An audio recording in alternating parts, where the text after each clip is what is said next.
Welcome to the Data Science Ethics Podcast. This is Lexi. I'm here with Marie, and today we're going to talk a little bit about blockchain.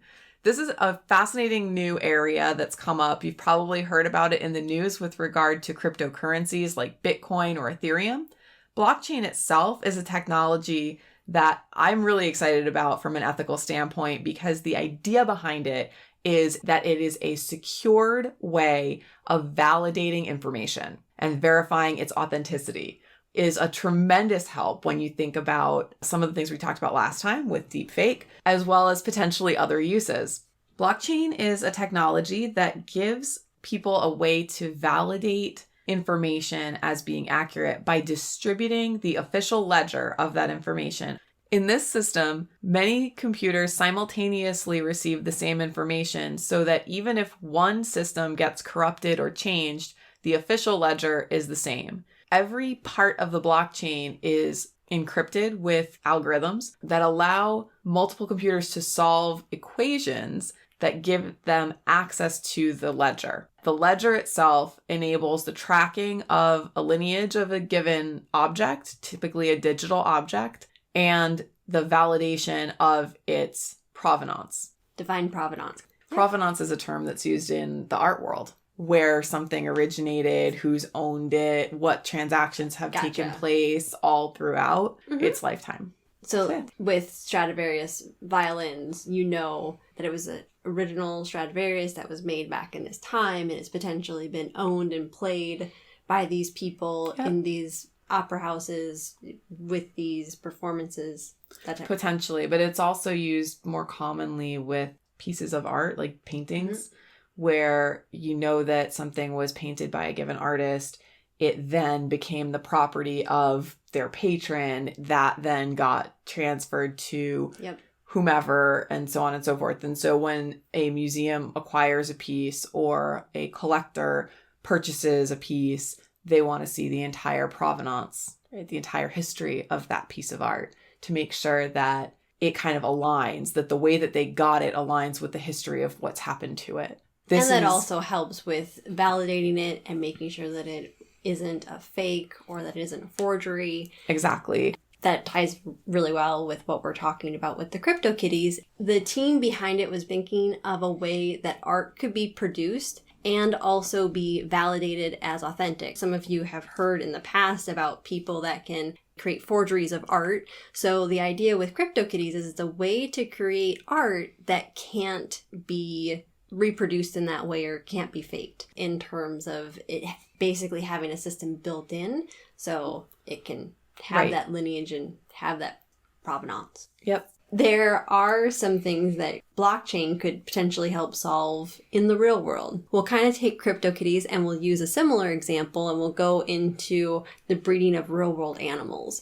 So what if you could use blockchain to validate who the parents were of a particular set of puppies? And obviously we have those types of systems kind of already set up and in place because we keep track of dogs' lineages. We have different canine societies where you can register your dogs and make sure that all that information is validated. But again, that is not a distributed ledger. So with a blockchain, you could have the same type of thing happen, but it would be distributed, and it might make it harder for people to try and say this dog is a descendant of somebody that won an award or did really well in a competition when maybe that wasn't actually the case. This episode goes out to a friend of ours who recently bought a puppy, and we are still trying to determine the lineage of that puppy. Inspired by a real world example. So we went from CryptoKitties to puppies, and another example that we've seen talked about is how blockchain could potentially help with rainforest preservation. So the idea here is that the different countries that are potentially involved around, say, the Amazon rainforest could go through the Amazon and help identify all of the different species that are in the rainforest and make sure that they document their DNA and then validate that DNA signature with blockchain, and then also monitor when different companies use that DNA for developing a medicine. If they have used the science and DNA that comes from the rainforest to develop a medicine that becomes commercially viable, any of the money that is produced from that technology, a portion of that gets used to help with preserving the rainforest and goes back to the country of origin. So there are several different organizations involved with this, including the Amazonian Bank of Codes, the World Economic Forum, the Earth Bank of Codes, and the Earth Biogenome Project. So it's a very big undertaking. The idea is that by having the information of the rainforest mapped and the genomes understood, we can have more scientific advancement. And there's also the economic advancement that we can get from understanding the genetics. The more successful these economic endeavors are, the more that the rainforest can be saved, because they'll want to make sure that those sources of information can be preserved, and they're going to have a financial way to actually do that now. In this way, it would be an opportunity to say, the rainforest is actually helping the country make money because of the knowledge within inside the rainforest. So we want to continue to preserve this environment and this ecosystem. Those are some areas where it's very exciting to see what people are looking at blockchain to potentially do and the problems that they're looking to solve with it. The other one that comes to mind that I've heard about was another supply chain sort of example, which was trying to reduce the use of child labor in sweatshops by tracking the supply chain of produced items, manufactured goods. As long as you can gain visibility into the full supply chain, there's less ability for them to mask that in false ledgers, in false documentation. And so there's been some push from especially very large companies to use blockchain technology to prove that they're producing goods in an ethical manner. And this could also provide better transparency to everyday consumers, because if blockchain basically shows you everything that has happened to something before it gets to you, you could then look at things like, where did this vegetable that I'm using in my dinner tonight really come from? And you're not just going to get country of origin, you could get where it was grown, who the farmers were that worked on it, who picked it, who packed it, who shipped it, who inspected it, who from the grocery store put it out for a display. And again, this gets very detailed, but is this type of detail that can allow people to really have confidence in the supply chain and really know the whole process. There could be a time in our future where by purchasing something from the store and maybe scanning a code, we can see the past history of it. Well, that has the potential for a lot of things. I could see that leading towards a value-added economic system that gets really minute really fast in terms of being able to track that your contribution led in some attributed way directly to a certain amount of value and then having that associated back, which would be a lot of data. I'd certainly totally dig into that data, but it's also a lot of information, and some consumers may not want that much information. You talked about vegetables, thinking of just wanting to label something as organic or non-GMO or other types of certifications that people are trying to see on labels today.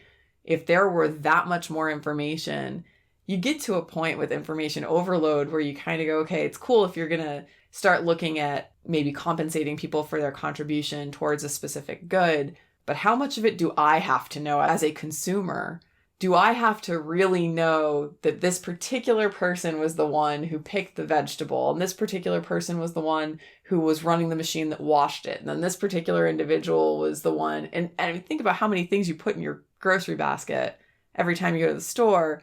How much of that are you really going to try to sink into your memory? Great that the computers remember, not necessarily something that unless something goes wrong, you need. But when you think about, for example, a lot of the cases recently of leafy greens having salmonella or E. coli or some of those types of issues where we've seen food recalled, having the full supply chain logged, having that blockchain technology to be able to quickly and easily validate all the steps that that particular piece of produce has gone through, you can start to find the connections much more readily so that you can identify problems and their sources to then be able to get information out to the public about recalls or about potential problems.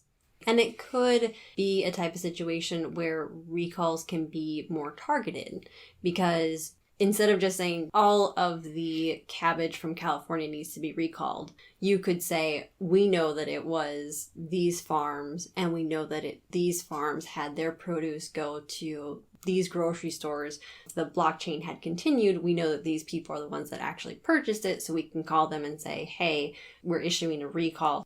The other side of it, and maybe this is one of the ethical aspects to think about, is could there be too much information, because blockchain does need to store all of this? How minute do you get with this? Or what are the pieces of information that really make the most difference to track and that you do want to keep within the blockchain? So those are decisions that people will make along the way.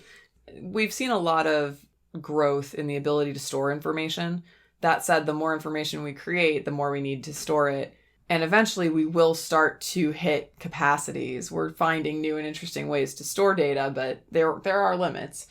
Some blockchains need to be more distributed than others. They need to have more validation. And so one of the benefits that cryptocurrencies have enjoyed is the fact that because there is value created by them, people are willing to contribute storage capacity and compute power, because there's a lot of compute power required to calculate the equations that are going on to validate information. They've volunteered this on the chance that they will receive some of the financial benefit of receiving one of these cryptocurrency coins.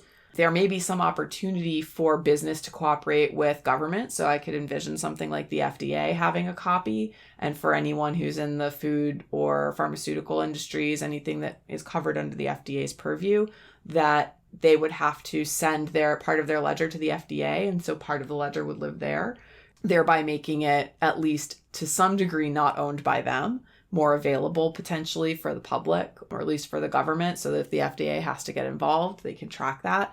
There are definitely economic and technological considerations in this. The other thing I will say is we've put on our rose-colored glasses here. However, it's not perfect technology. And especially recently, we've seen in the cryptocurrency markets, people trying to hack the ledger and trying to manipulate prices of cryptocurrencies. The things that we originally were kind of promised by blockchain technology, that it's unhackable, that it's protected. It just takes a really enthusiastic hacker, right? Anticipate your adversaries, because they're gonna come for that value. And we've absolutely seen motivated individuals try to wipe out people's cryptocurrency accounts or adjust the value of crypto coins artificially by trading in certain ways or injecting information into the ledger, things like that. So it is possible to tamper with these things. So the more we see the value in crypto and the more we see the value in blockchain as a technology, the more we have to invest in that same type of arms race of protect versus hack, protect, hack, and this constant battle back and forth to try to maintain control and maintain authenticity. So in terms of blockchain, it's definitely a technology that has some promise in the future. And I think, Lexi, what you just pointed out is very valid to reemphasize in terms of it not being a perfect technology. It's still the type of technology where you have to anticipate adversaries and you have to think about the choices that you're going to make, because it can't feasibly track everything for all the different ways that people potentially want to be able to apply it in the future. And anytime that you are making decisions about what to include or not to include, we've talked about how that is also an ethical decision. So those are things that are going to come into play with these types of applications of blockchain in the future. Again, we hope that we've painted at least some rosier options in terms of how blockchain could be applied in the future, because we know that we cover some pretty heady topics in this podcast, and we wanted to cover something that shows some of the data science work that is potentially going to bring some positives in the future. Absolutely. And while no technology is perfect, I think we can all strive to do better things with the technology that we have and create. Absolutely. Thanks so much for joining us for the Data Science Ethics Podcast, and we'll see you next time. Thanks so much.